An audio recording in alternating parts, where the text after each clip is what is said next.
Vamos a proceder a dar inicio a estos martes de cuidado intensivo y hoy tengo el honor y quiero dar las gracias al doctor Rubén Darío Camargo por su valiosa colaboración en el día de hoy cuando nos va a hablar sobre bioética en la ventilación mecánica en el paciente terminal.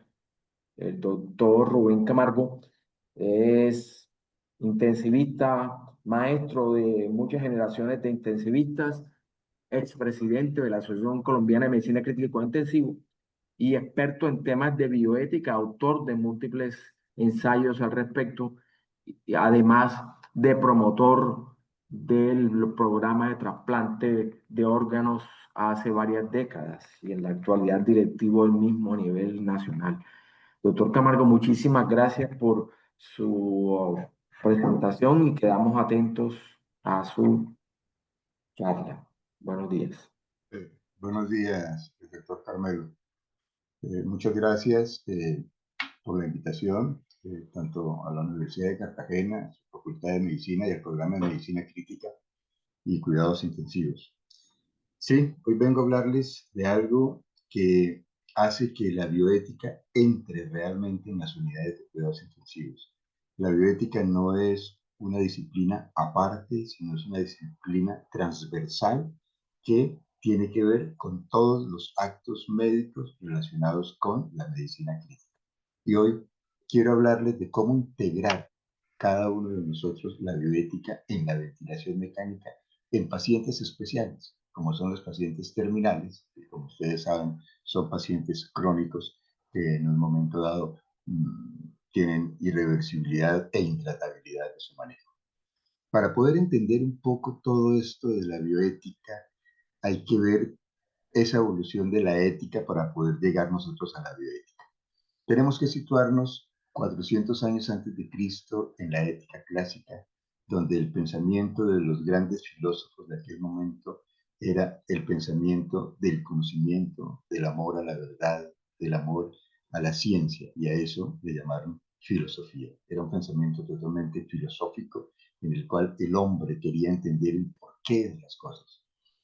400 años después de Cristo, que comienza la Edad Media, después de la caída del Imperio Romano, el pensamiento se vuelve teocéntrico. Todo estaba en función de Dios, tanto en los aspectos naturales, personales, familiares, todo era atribuible a Dios. Pensamiento teocéntrico que hoy día todavía muchos tienen en relación a que todo se lo atribuyen a Dios. Cuando termina esa Edad Media, que llamaron muchos la época del oscurantismo, es cuando entra el humanismo y es cuando el pensamiento se vuelve antropocéntrico. O sea, yo pienso, luego existo. Yo soy yo y mis circunstancias. Y todo lo que yo genere es lo que va a hacer el cambio. Es cuando surge la ciencia.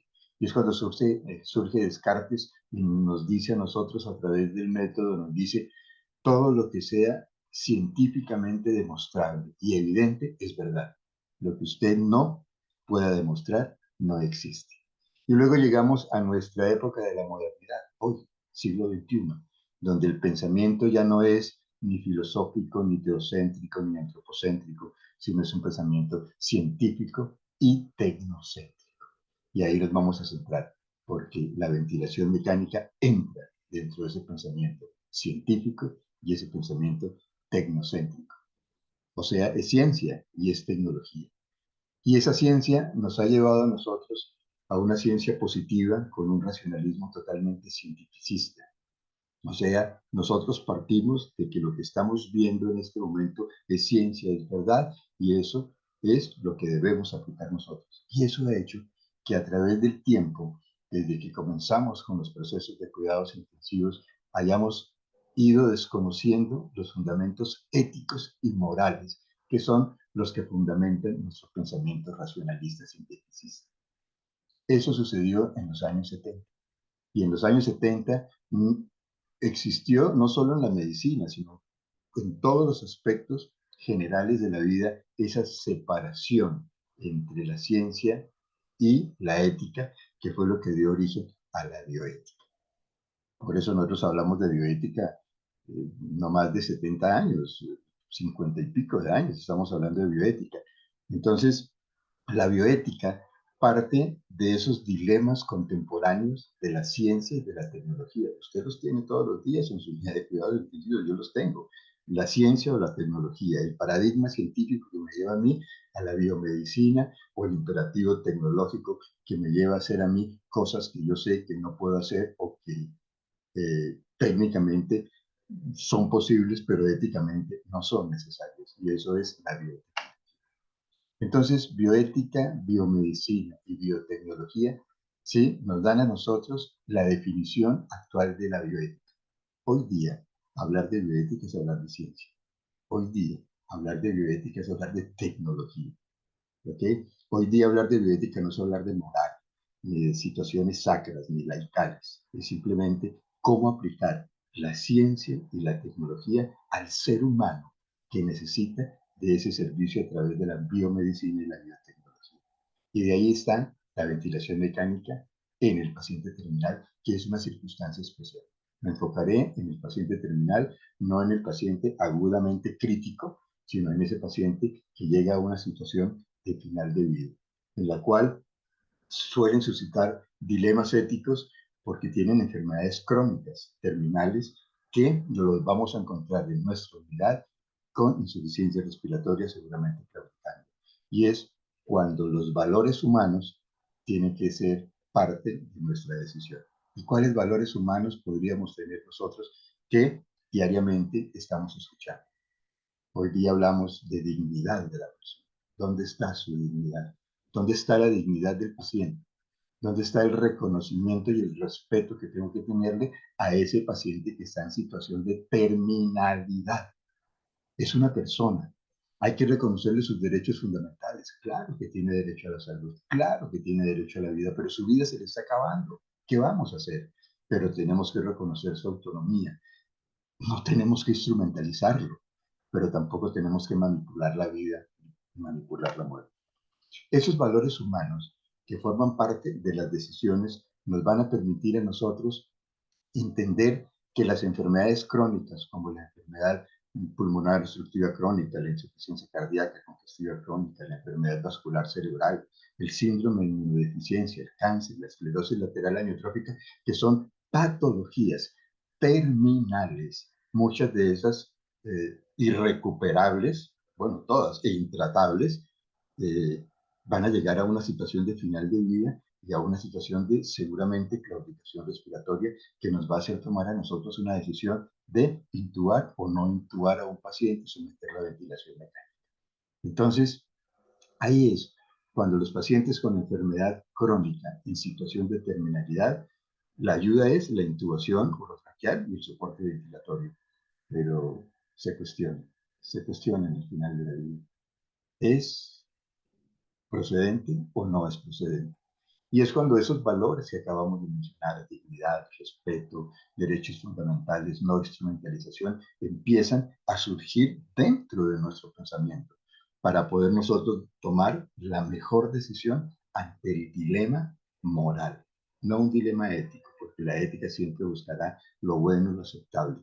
Lo moral es la acción que yo debo ejecutar. ¿Lo intubo? ¿No lo intubo? ¿Qué pasa si lo intubo o no lo intubo? Si es un paciente que tiene la cuarta hospitalización por una insuficiencia cardíaca, yo sé que el 70% de esos pacientes en su proceso biológico van a morir. ¿Cómo proceder?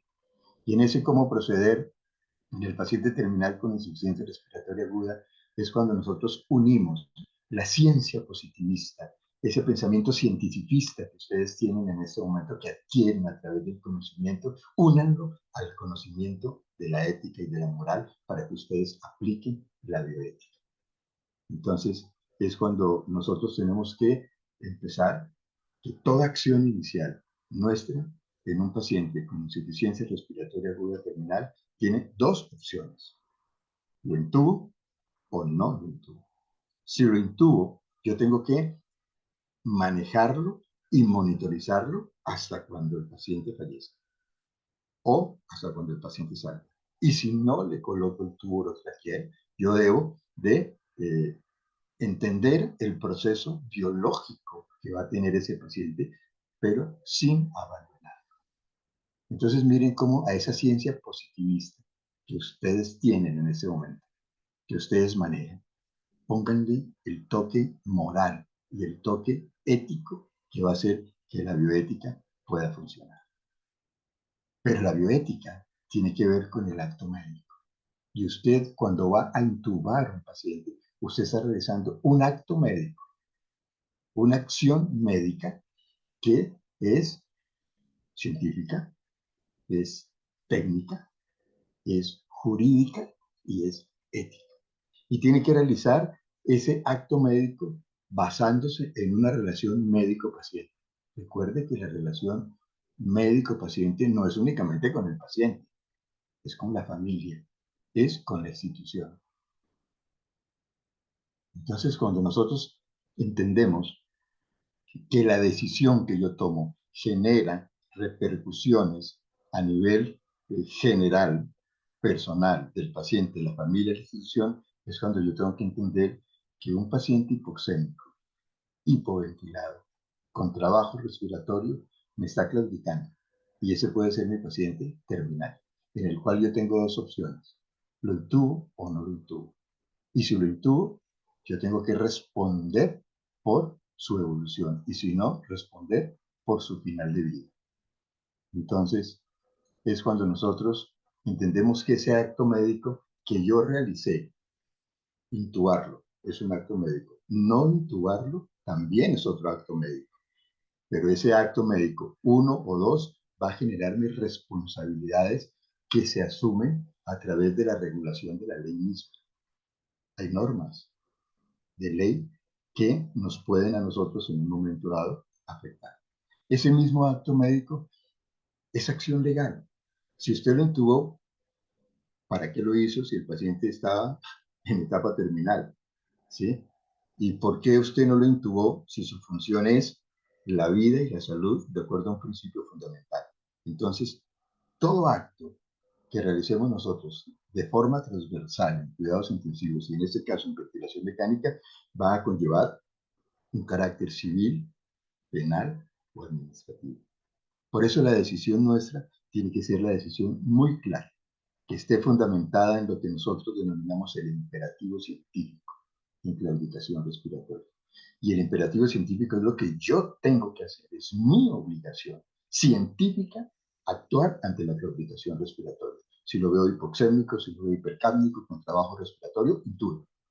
¿Okay? Eso es su imperativo científico. Pero no se le olvide que usted también tiene un imperativo ético, que es respetar derechos, respetar dignidad, respetar a la persona, respetar la salud y respetar la vida. Esos dos imperativos, el científico y el ético, a partir de ese momento, mis queridos colegas, no se nos olvide, ¿ok? Actúe positivistamente, cientificistamente, pero al mismo momento esté pensando si la acción que usted está ejecutando, ese acto médico que usted está ejecutando, realmente tiene fundamentación ética o fundamentación moral, que lo hace usted actuar de una forma incondicional, aplicándolo en cualquier lugar, en hospitalización, en urgencias, en cuidados intensivos, pero siempre buscando un fin en sí mismo. Y ese fin en sí mismo no puede ser el medio que se utilice para justificar su acción. Entonces, surge algo en el imperativo científico que es, usted tiene que saber esto. Usted sabe que los días de ventilación mecánica prolongados en una unidad de cuidados intensivos no es bueno. Se habla y hay reportes de que un paciente en ventilación mecánica, 96 horas, 4 días y el quinto día empiece a programar su destete. Pero usted y yo sabemos que 10 días en ventilación mecánica algo pasó, algo no hicimos bien y terminamos en una traqueostomía, ventilación mecánica prolongada y terminamos con el paciente crítico crónico. El adecuado monitoreo, importante. El evitar nosotros las complicaciones, el famoso ALI, el atelectotrauma, el barotrauma.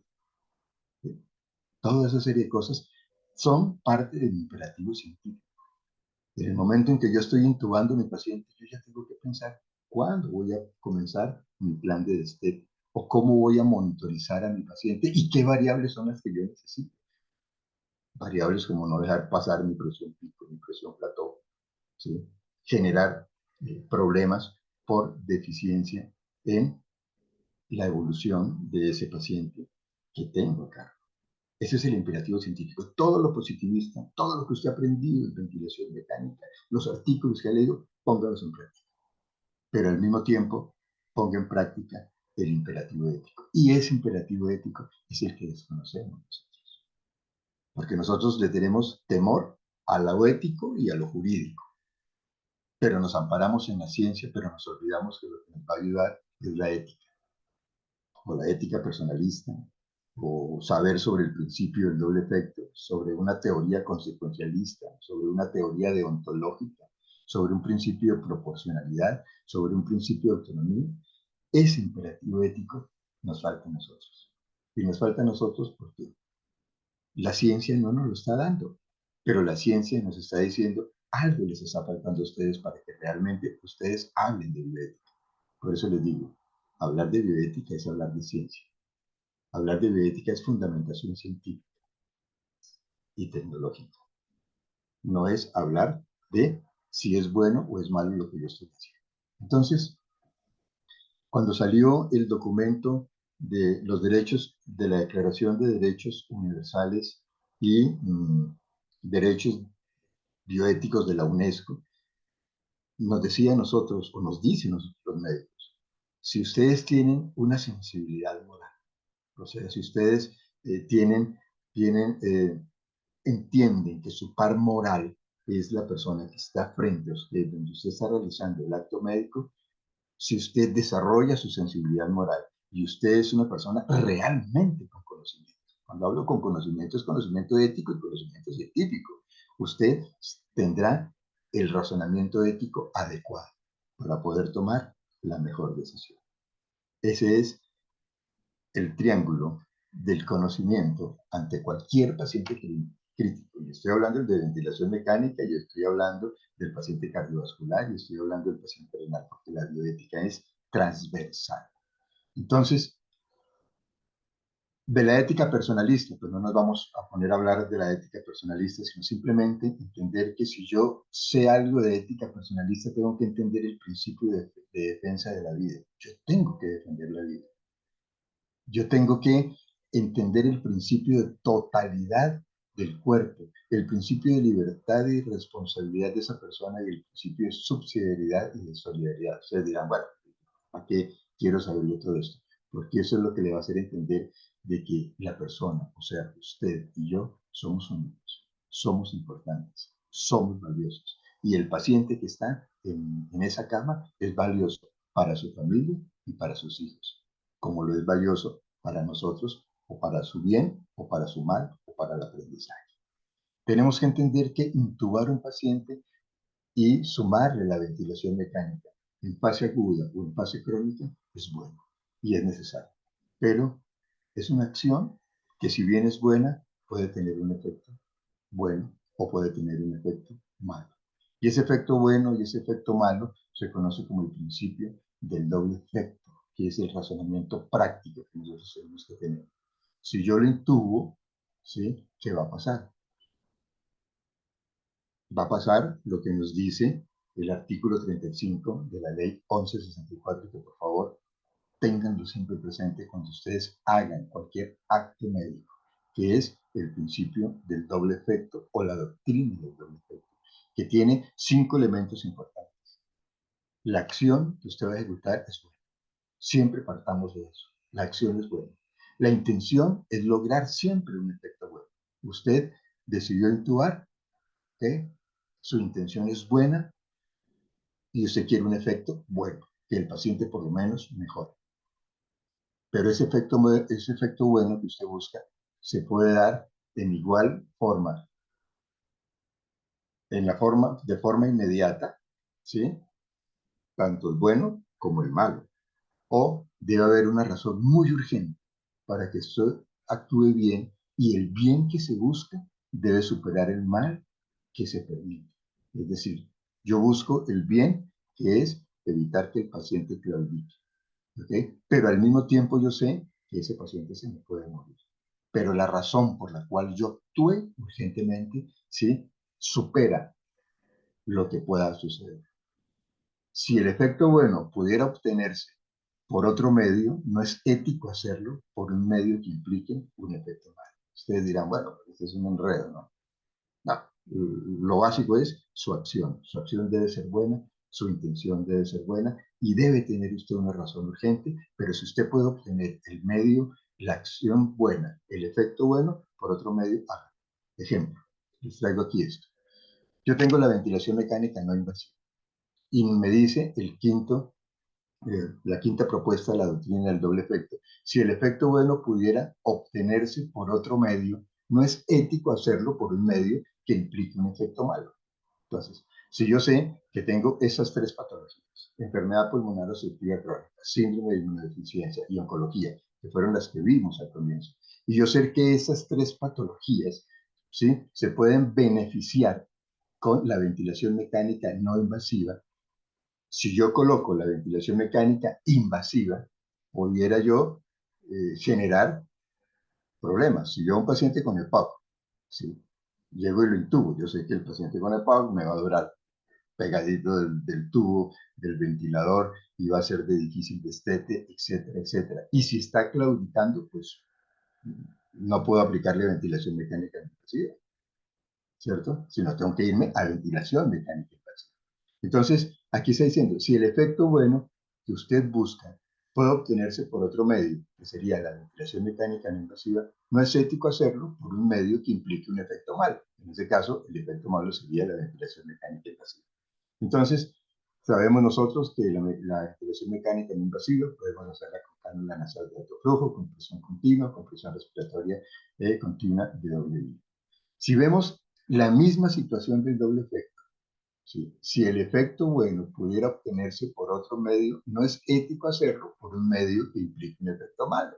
Es decir, si yo tengo esas dos patologías de las que vimos anteriormente, una insuficiencia cardíaca congestiva crónica, que es crónica porque ya lleva varios meses de hospitalización y sabemos que esos pacientes no van a mejorar con ventilación mecánica invasiva. Lo mismo un paciente con esclerosis lateral amiotrófica, cuando ya tiene compromiso de todos los músculos respiratorios, no va a mejorar con ventilación mecánica invasiva. Usted lo sabe.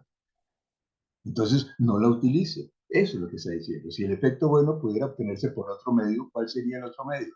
La ventilación mecánica invasiva. ¿Por qué? Porque nosotros sabemos que los pacientes, cuando vamos a utilizar ventilación mecánica invasiva, es porque simplemente no podemos utilizarla en invasivo. ¿Por qué? Porque van a estar hipercágnicos, exacerbación de la enfermedad pulmonar obstructiva, van a tener insuficiencia cardíaca congestiva crónica, inestabilidad hemodinámica, insuficiencia multiorgánica, alteración del estado mental.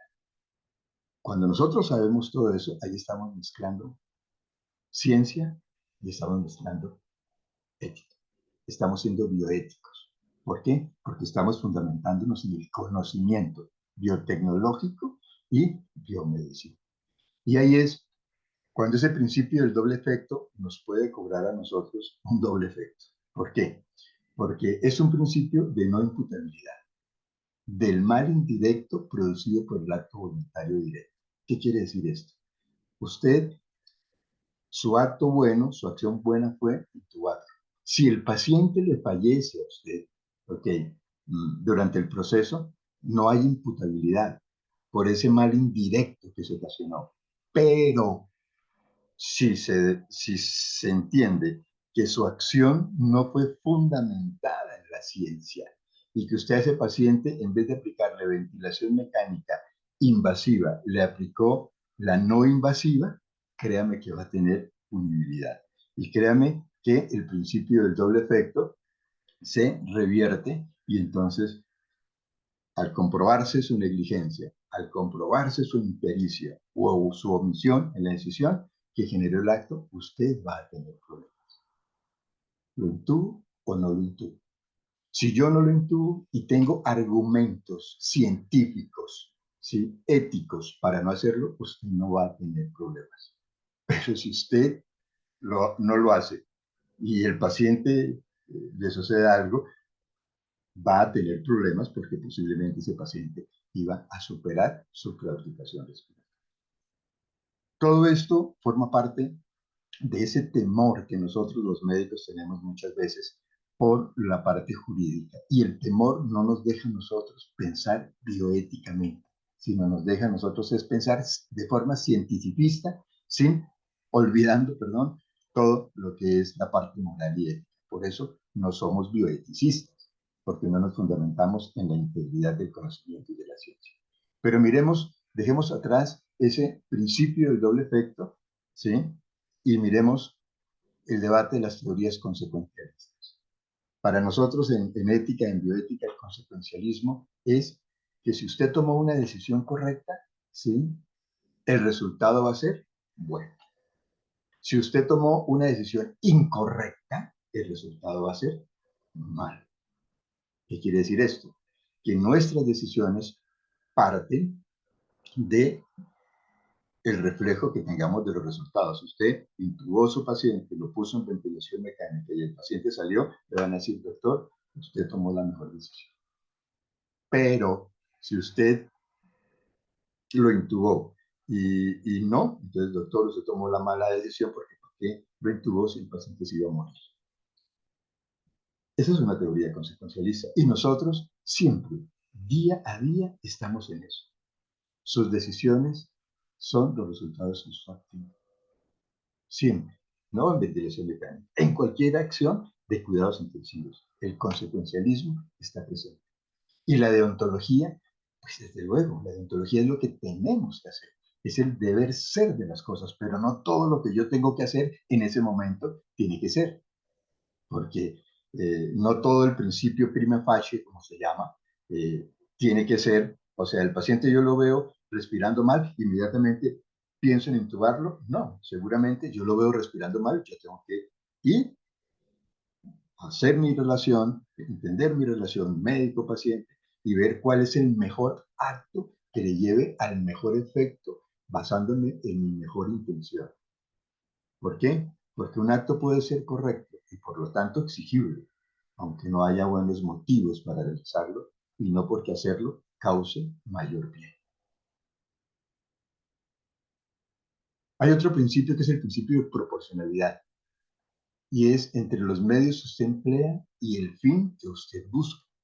Si usted llega y tiene un paciente que está con problema respiratorio, que es un paciente que tiene una patología terminal, usted puede decir, hombre, voy a empezar a manejar a este paciente y voy a buscarle el beneficio y la mejor utilidad para evitarlo, llevarlo a instrumentalizarlo y pegarlo posiblemente a un ventilador. Lo voy a preoxigenar, hago una oxigenación apneica, si lo tengo que intubar, hago una secuencia rápida, manejo hemodinámicamente a mi paciente, en fin, hago todas las cosas que yo necesito.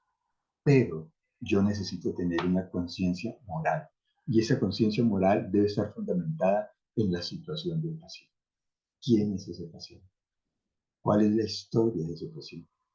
Y entre la historia entran su edad, sus hospitalizaciones, su fisiología. Y tengo que fundamentarme en un juicio de proporcionalidad. Y ese juicio de proporcionalidad, háganlo siempre, doctores. No tomen las decisiones únicamente por lo que ven. Tomen las decisiones por lo que antecede a ese paciente. ¿Cómo sale el electrocardiograma de ese paciente? Ah, ok, tiene un buen ritmo, no tiene bloqueo. Los gases arteriales, está un poco hipoxémico, perfecto. Hemodinámicamente, ¿cómo está? ¿Está monitorizado? ¿No está monitorizado? ¿Cómo está la bioquímica renal, hepática, lactato, etcétera? Cuando usted tenga todos los elementos de juicio, usted defina su juicio, pero no me haga acciones sin tener fundamentación eh, de proporcionalidad, porque usted va a hacer una acción o una decisión mala que va a tener un resultado malo. Entonces ahí aplica la proporcionalidad, que es la utilidad de lo que usted haga. Sin un juicio de proporción lleva a un consecuencialismo, que es que la decisión que usted toma no fue la correcta porque usted no se fundamentó en la ciencia. Recuerde que usted es un científico, pero al mismo tiempo es un bioeticista y al mismo tiempo es una persona que integra la biotecnología con la biomedicina. Entonces, necesitamos adecuados medios. Necesitamos la necesidad de utilizar esos medios, todos los medios que tenemos, y necesitamos tener la proporcionalidad, que es buscar los medios entre medios y fin. Es decir, No llevemos al paciente a ponerlo a sufrir más, pero llevemos al paciente a buscarle su mejor opción con respecto a la situación que está viviendo.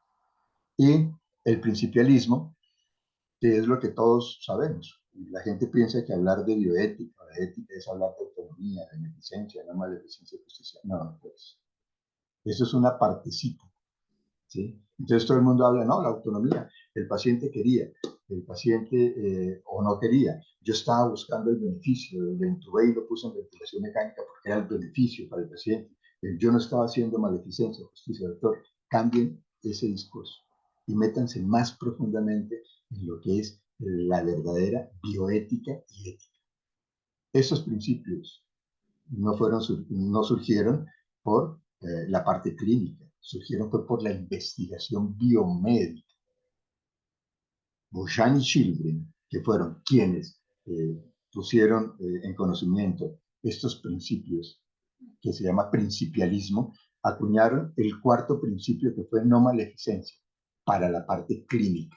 Pero autonomía, beneficencia y justicia fueron empleados inicialmente en Belmont, en el 76, para la investigación médica, no para la actuación clínica y toma de decisiones. Ya con la no maleficencia, autonomía, beneficencia, no maleficencia y justicia entraron a formar parte del léxico ético de los profesionales. Y pareciera que saber eso es saber ética, y no es así. Entonces, de todo ese proceso que hemos visto, de imperativo científico, saber días de ventilación mecánica, saber complicaciones, saber que no puedo llevarlo a más de 10 días para someterlo y llevarlo a un paciente crítico crónico, que será un sobreviviente o una víctima. No sabemos. ¿Por qué? Porque vamos a terminar con ese paciente hablando de destete terminal, de extubación terminal, de adecuación del esfuerzo terapéutico, de ciencia. No. Ese fue el resultado de su decisión. Entonces, piense en su teoría consecuencialista, tome las mejores decisiones para obtener los mejores resultados. Sea deontológico y tenga presente la proporcionalidad y tenga presente el principio del doble efecto. Todo esto que les he dicho, podríamos mirarlo nosotros en este programa ya para ir terminando. Yo estoy en urgencias y en hospitalización y tengo una enfermedad crónica con insuficiencia respiratoria aguda. ¿Cuáles son los diagnósticos? EPOC, insuficiencia cardíaca congestiva, ELA, VIH, EBC y una neoplasia. ¿A cuáles puedo llevar yo a ventilación mecánica invasiva? A la insuficiencia cardíaca, ¿sí? Al EBC, porque el EBC, el 70% terminarán en ventilación mecánica y serán neurológicos prolongados, y a las ELAs en una fase ya avanzada. ¿Y cuáles tengo yo posibilidades de ventilación mecánica no invasiva? A un EPOC, ¿sí?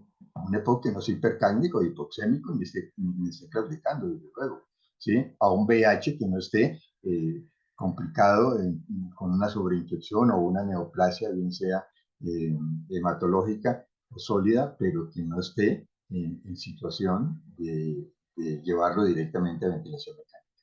Entonces, ok, cualquiera de estos me puede claudicar.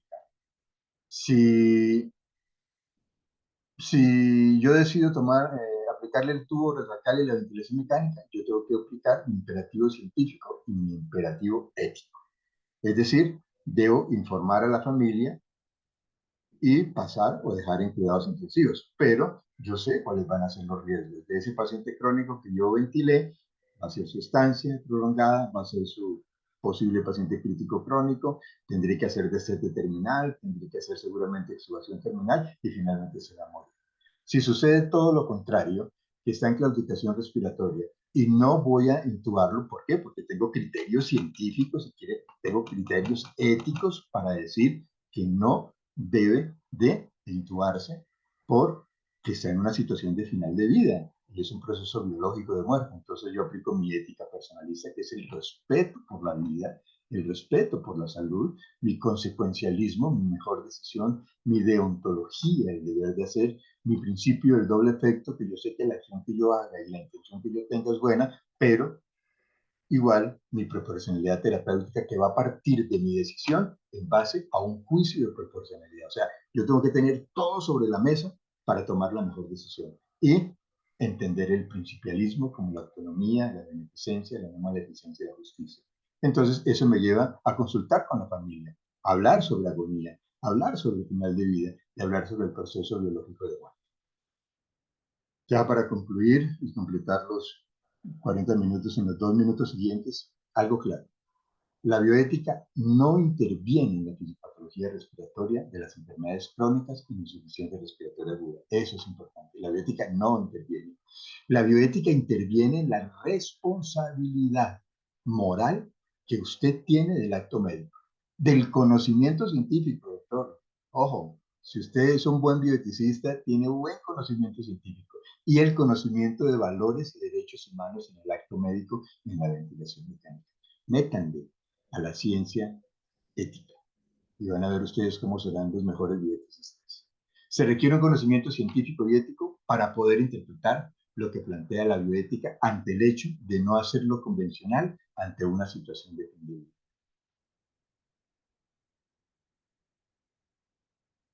La defensa de la vida física y corporal, la totalidad y los principios de la ética personalista deben imperar entre las decisiones.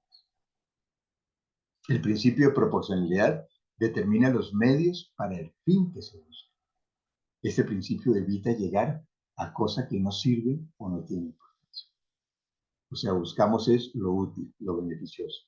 La actitud ética debe respetar primeramente la autodeterminación y las libertades individuales, razonando y particularizando cada caso. En medicina ustedes y yo sabemos que los casos no son idénticos. Podemos tener dos pacientes con la misma patología, con la misma edad, y ambos van a tener evoluciones seguramente diferentes. Y por último, el principio del doble efecto, incluyanlo dentro de su armamento ético. ¿Por qué? Porque es lo que legalmente tenemos a través de la ley del talento humano, artículo 35, para proteger cuando nos tilden a nosotros de negligentes o que hayamos omitido o por impericia haber realizado un acto médico. Porque todo acto que nosotros realizamos es un acto bueno que busca una intención y una acción finalmente buena. Es protector. ¿No? Eso era lo que tenía para comentarles. Creo que he cumplido el tiempo, 40 minutos exactos.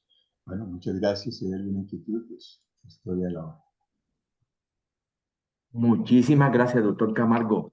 Como siempre, muy clara la presentación y el aprendizaje sobre la actitud hacia la bioética en estas situaciones en las cuales las decisiones son complejas. Quedamos atentos a preguntas, aportes, comentarios. Doctor Julio César Durán, levantó la mano.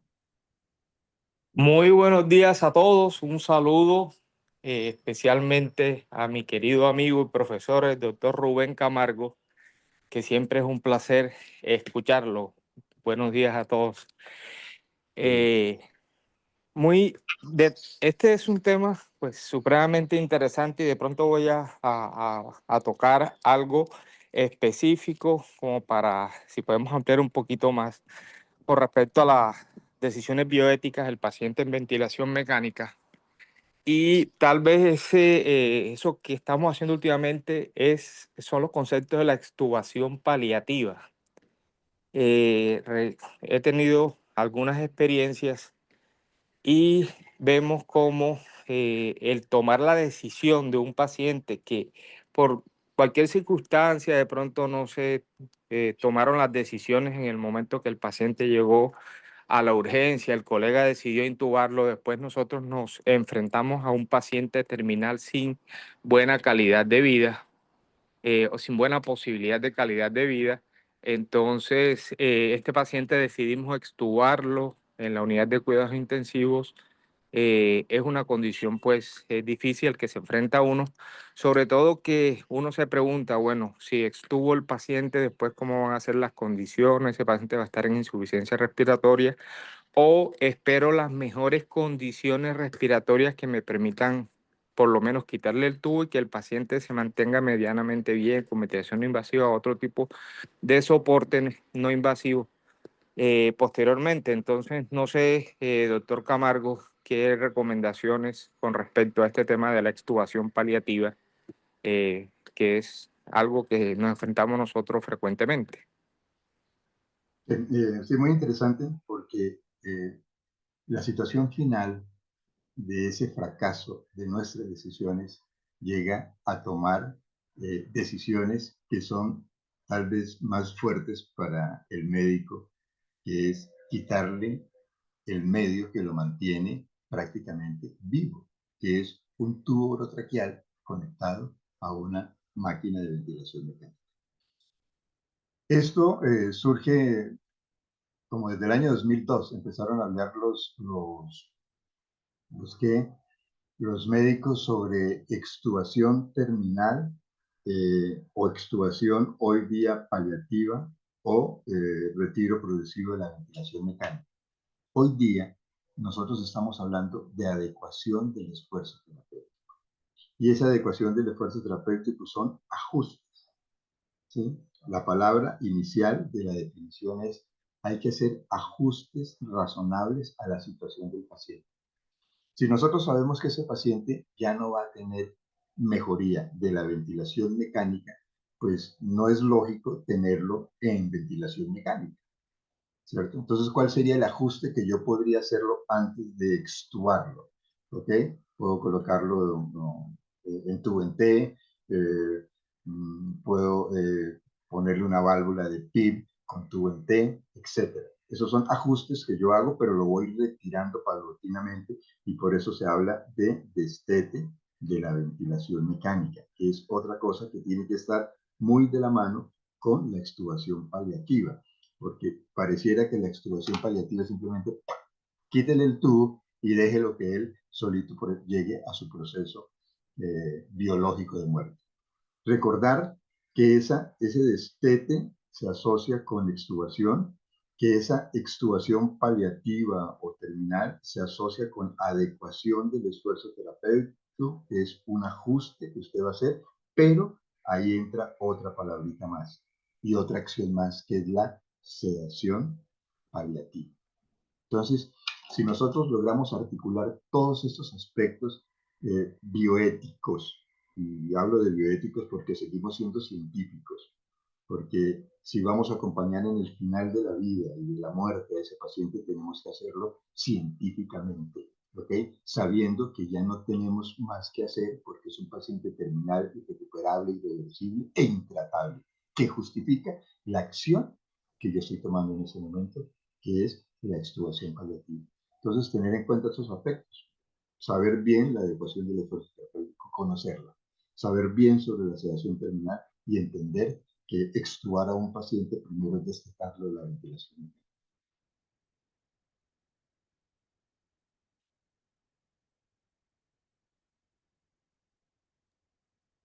Muchísimas gracias, doctor Camargo. Gracias. Doctor Tomás. Buenos días. Excelente presentación. Un tema siempre lleno de mucha controversia, pero bueno, yo una persona con una formación amplia en esto, pues importante y hay que aprovecharlo.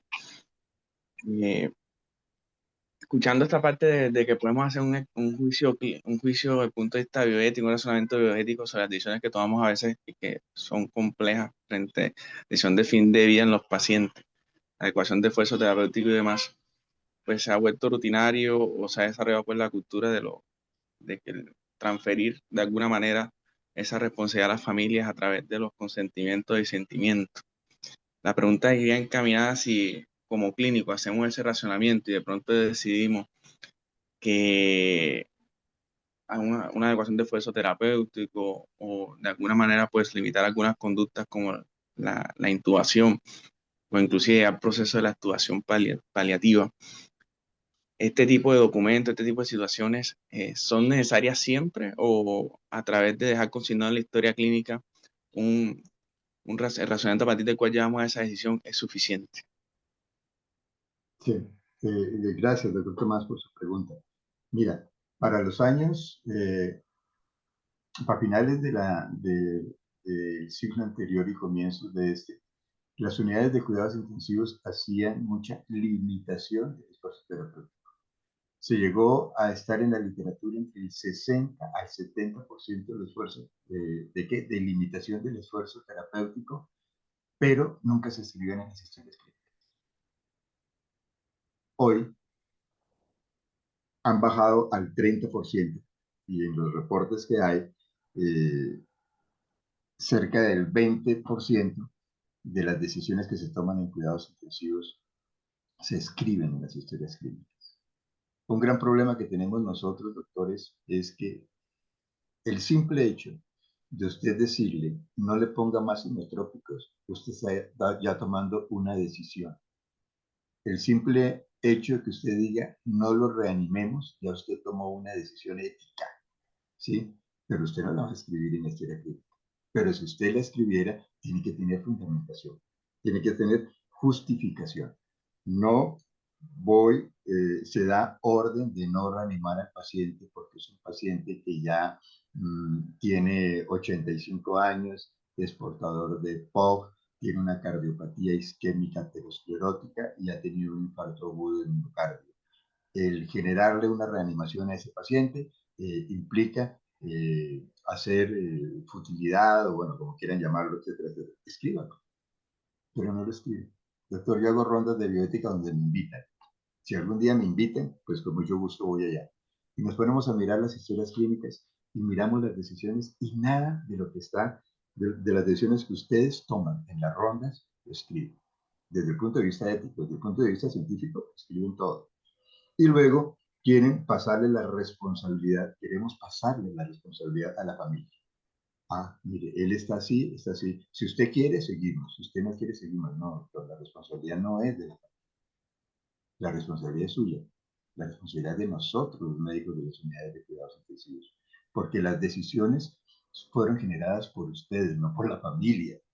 La familia lo llevó para que ustedes tomaran las mejores decisiones de su ser querido. Entonces, no le llevemos a la familia, ¿sí?, un problema que es solucionable por nosotros, solucionable desde el punto de vista científico y solucionable desde el punto de vista ético, porque respetamos valores y porque conocemos principios. Entonces, yo creo que eso de transmitir la responsabilidad a la familia no es correcto.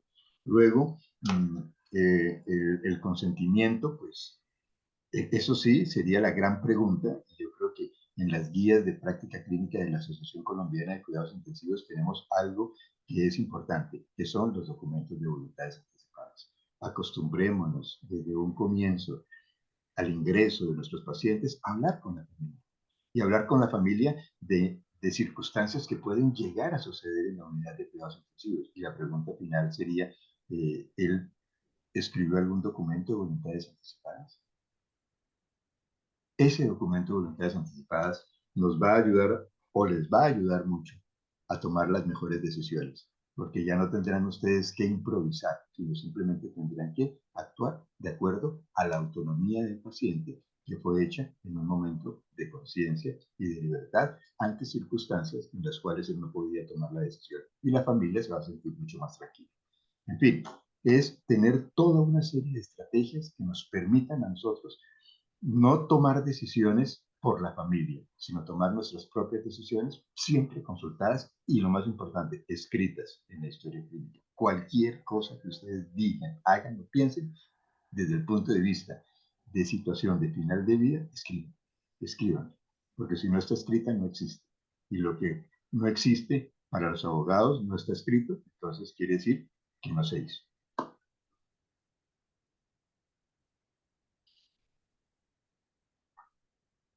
Muchas gracias. El doctor Carvajal levantó la mano.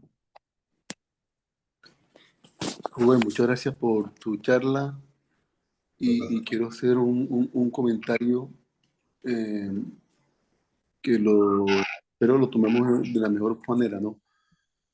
Uno desearía, realmente no siendo poseedor del conocimiento generalizado, que así como tenemos todas las especialidades que nos aportan en un momento dado en decisiones de pacientes, Uno también desearía que el bioeticista fuera un interconsultante, al igual que el neurólogo, el neurocirujano o cualquier especialista que necesitáramos, pero de pronto con la sorpresa que se lleva uno es que lo que siempre dicen es que el concepto bioeticista no es vinculante, es la palabra que se utiliza, es decir, que la decisión en un momento dado o el punto de vista del bioeticista no es lo que debe primar sobre la conducta que al final toma el equipo tratante. Entonces lo deja uno como que yo te digo, pero al final la decisión es tuya, ¿de acuerdo? Y estamos viendo que son decisiones complejas, o sea, cuando yo termino intubando al paciente pensando que es lo mejor, pero al día siguiente otro grupo considera que hay que hacer extubación paliativa, ah, visto de una manera plana, alguno de los dos se está equivocando, ¿de acuerdo? Porque lo intubó o el que lo va a extubar mañana. Eh, pero de pronto eh, uno dice, hey, yo estoy intentando aplicar un razonamiento lógico, coherente, de un principio de no maleficencia y todo lo demás, pero al final puede terminar en una decisión que puede ser controvertida por otro equipo médico. Ese es mi comentario. Roy. Gracias, Martín. Sí, interesante lo que estás diciendo, porque primero que todo, lo que yo sugiero y recomiendo cada vez que visito las unidades de cuidados intensivos y hago mis rondas de bioética, lo primero que yo pregunto es, doctores, muéstrenme las guías. Y pasó lo mismo que nos pasó a nosotros con la COVID-19, no habían guías. Hoy no tenemos guías, Martín. En muchas unidades de cuidados intensivos, no sé cómo estarán en Cartagena, pero si yo pido la guía de fin de vida, no existe. Si yo pido la guía de adecuación del esfuerzo terapéutico, no existe. Si yo pido la guía de extubación terminal, no existe. Bueno, etcétera, etcétera, etcétera, etcétera. Entonces, si no hay guías, quiere decir que no ha habido actividad con un comité. Nosotros no podemos pensar que los comités de ética nos van a ayudar en momentos difíciles porque los comités de ética no están permanentemente reunidos a no ser que tengamos nosotros un comité de bioética en nuestra unidad de cuidados intensivos. Entonces nos queda la opción del bioeticista. Y es cierto lo que tú estás diciendo. Nosotros en bioética lo que podemos decir no es vinculante. Lo que yo he dicho hoy en toda la mañana no es vinculante. Estamos de acuerdo. No es vinculante, pero sí es adaptativo. ¿Ok? No es que hagan las cosas como yo estoy diciendo que se hagan, adáptenlas a la particularidad y a la singularidad de cada uno de los casos. Entonces la bioética es adaptativa, adaptativa o vinculante adaptativo. Eso quiere decir que ese concepto que dio un bioeticista en un momento dado debe ser tomado en cuenta. Entonces, el bioeticista puede decir, este paciente es necesario que se siente a hablar de adecuación del esfuerzo terapéutico para que finalmente le coloquen sedación paliativa y terminen haciendo la adecuación del esfuerzo terapéutico y extubación terminal. Eso fue lo que dijo. Ah, no, pues yo no le creo a ese tipo que es pura paja lo que está diciendo. Claro, como él no maneja pacientes críticos, no. Él simplemente está diciendo, lo que yo estoy diciendo simplemente es adaptativo. No vinculante, porque no lo van a hacer así, pero sí siéntese en ustedes, que son los científicos los que saben de cuidados intensivos y valoren. Entonces, nosotros nos sentamos, hacemos un juicio de proporcionalidad, miramos todos los elementos, gases arteriales, radiografías, tomografías, etcétera, etcétera. O sea, bueno, pues yo veo que la tomografía va bien, la radiografía va bien, los gases arteriales va bien, la bioquímica va bien, pues, ¿para qué vamos a ponernos a hacer la adecuación del esfuerzo terapéutico? Más bien sigamos manejando a nuestro paciente. Eso es lo que se busca. Y todo eso que se haga se escriba en la historia clínica. Desafortunadamente, nosotros tenemos bioeticistas en muchos hospitales que son abogados. Entonces, es muy difícil a veces dialogar con un bioeticista abogado porque él no tiene el concepto científico. Entonces, él tiene ese concepto jurídico. Y entonces, el concepto jurídico es ese concepto de que si usted hace esto, le puede pasar esto. Y eso genera más temor entre el grupo de profesionales, porque nosotros manejamos, aunque no lo querramos, una medicina a la defensiva. No. Yo le pongo a este paciente noradrenalina porque a mí no se me muere, porque a mí me van a decir, y después van a decir, o yo a este paciente le hago este estudio porque si no se lo hago los familiares, etcétera, etcétera. Esa es la medicina defensiva que ha generado en nosotros muchos temores y ha generado el que nosotros no nos metamos a averiguar. Yo a los residentes del programa de cuidados intensivos en los cuales hablamos de estos temas, les digo, doctores, hombre, yo sé que a ustedes les gusta la parte positivista y leen artículos. Yo mañana los invito a que lean el artículo sobre voluntades anticipadas. Lean la ley, la resolución 1665. Lean la resolución relacionada con el final de vida y discutan para que nosotros vayamos perdiendo ese paradigma de pensamiento en el cual nosotros no tenemos acceso a la parte jurídica. Nosotros tenemos acceso a la parte jurídica porque recuerden algo. Muchas de las acciones que nosotros hacemos siempre se cuestionadas por la parte jurídica, no por la parte científica.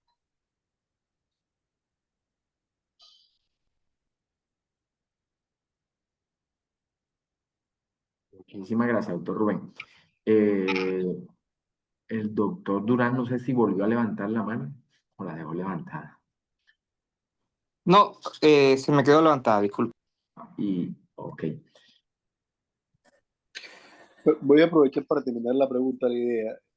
Acceder muchas veces a un deseo de la familia, sabiendo que médica y científicamente hablando no hay eh, proporcionalidad, no hay ecuanimidad, no hay eh, lex artis de pronto para ese acceder a la familia, pero por ser una solicitud de la familia cuando se accede a ello, insisto, eh, puede terminar siendo también un problema para uno.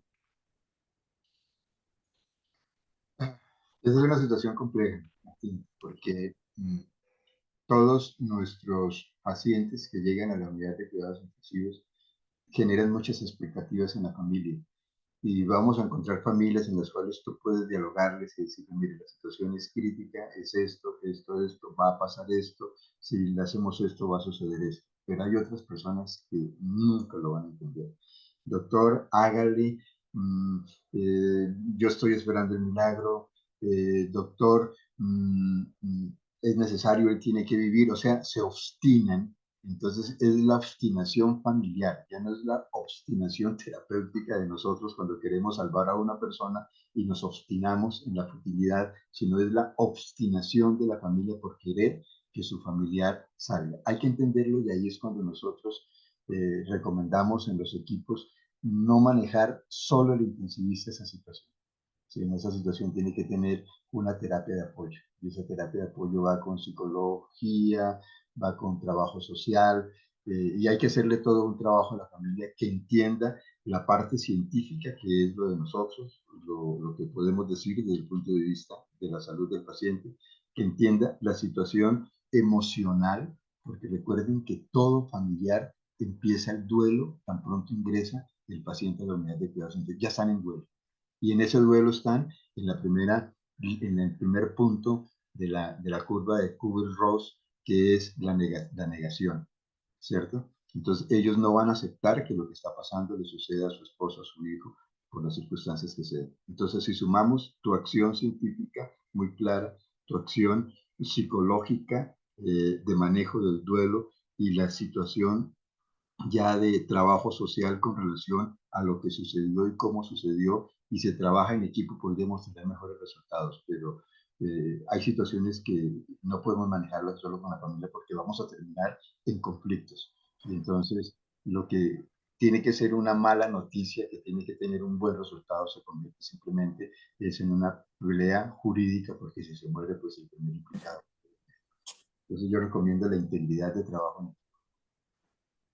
Sí, indudablemente la junta médica es fundamental en estos casos, sobre todo porque a veces la intención de la familia no es genuina, no es honesta, no es pues todos hemos visto que a veces lo que no quiere es que se muera el paciente porque se muere la pensión con él, ¿de acuerdo? Entonces, y más de una oportunidad uno lo ha visto, ¿no? Es que si se muere se mueren las 3 pensiones que tiene y nos quedamos nosotros sin las 3 pensiones. Pero no es una intención pensando en el bienestar del paciente, sino pensando muchas veces en una ganancia secundaria. Muchas gracias, Rubén, por todo. Y más, gracias. Bueno, muy buena sesión de preguntas y excelentes los aportes y las respuestas del doctor Camargo. Y terminando.